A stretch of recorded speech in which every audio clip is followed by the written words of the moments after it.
Elimu ya fedha peke yake haiwezi kukusaidia, na hata kama itakusaidia ni kwa 20% tu. Yes, 20% peke yake. Mafanikio katika fedha binafsi ama uchumi binafsi inategemea mambo mawili. Jambo la kwanza ni elimu ya fedha ama maarifa ya fedha, na hayo maarifa yatakusaidia kufikia malengo ya fedha kwa 20% peke yake. Lakini kitu cha pili ambacho ni muhimu sana ili ufanikiwe kifedha ni tabia. Tunasema tabia binafsi ambayo itakusaidia kwa 80%. Chukua mfano, ni watu wangapi ambao wanaandaa na kutumia budget maofisini kwao, lakini hawaandai budget ya kusimamia fedha zao binafsi ama fedha za familia? Ni watu wangapi ambao wanafahamu umuhimu wa budget lakini hawazitumii? Tunakuja tunajuza tena, ni watu wangapi wanafahamu umuhimu wa akiba lakini mwezi huu hawajaweka akiba?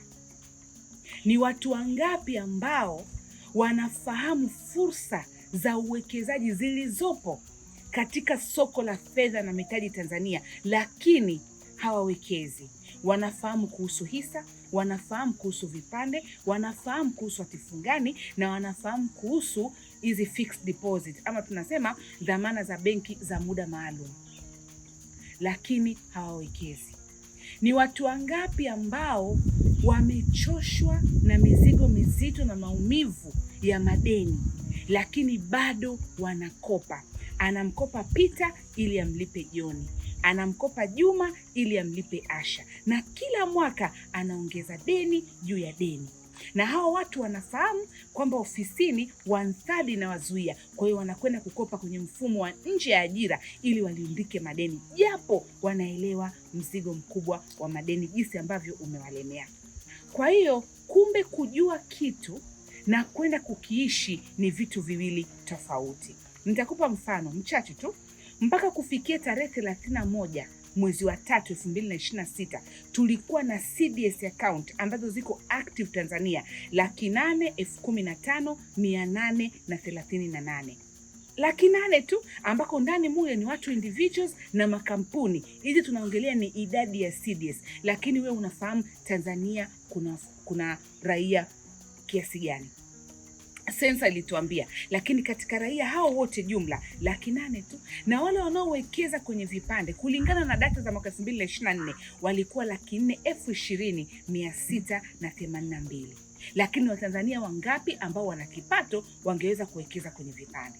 Kwa hiyo mwisho wa siku kufahamu kitu na kwenda kukifanyia kazi, hizo ni two very different concepts. Na kwa nini tunashindwa sasa? Kwa sababu kwanza sisi ni wanadamu, kwa hiyo kuna kitu kinaitwa emotions. Mara nyingi emotions zetu zinazidi logic, zinatufanya tunashindwa kufanya mambo hata kama logic zinajua kwamba tusipofanya kitu fulani tunakosea. Lakini pia tunapuuza, tunapenda kuahirisha, wengine tunaogopa uwekezaji tukifikiri ni desi, lakini wengine tunaacha mambo ya uwekezaji yafanywe na watu wengine. Atawekeza mume wangu, atawekeza mke wangu, atawekeza mama yangu, atawekeza baba yangu. Sisi tunaacha kuwekeza binafsi. Kwa hiyo tukijumlisha hizo zote, mambo ya emotion na kupuuza na kudharau na hayo mengine, tunajikuta kwamba tunashindwa kufanya yale ambayo tunayajua. Elimu tunayo lakini hatuendi kuwekeza. Sasa nini ufanye kwa sababu hiyo? Cha kwanza, weka malengo ya kifedha. Lakini cha pili, anza kutumia budget.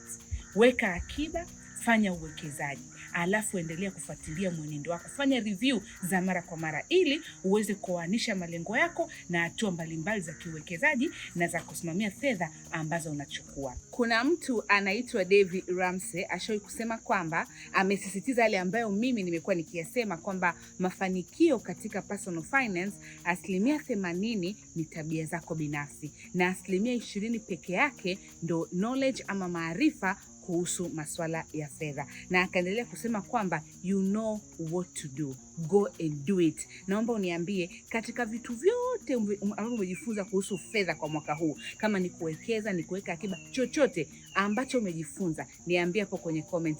kipi unaenda kukifanyia kazi kuanzia sasa hivi? Unaenda kubadilika katika eneo gani kwenye personal finance ili uanze kuona matokeo ambayo unayatarajia. Nitafurahi kusoma komenti yako. Asante na kwaheri.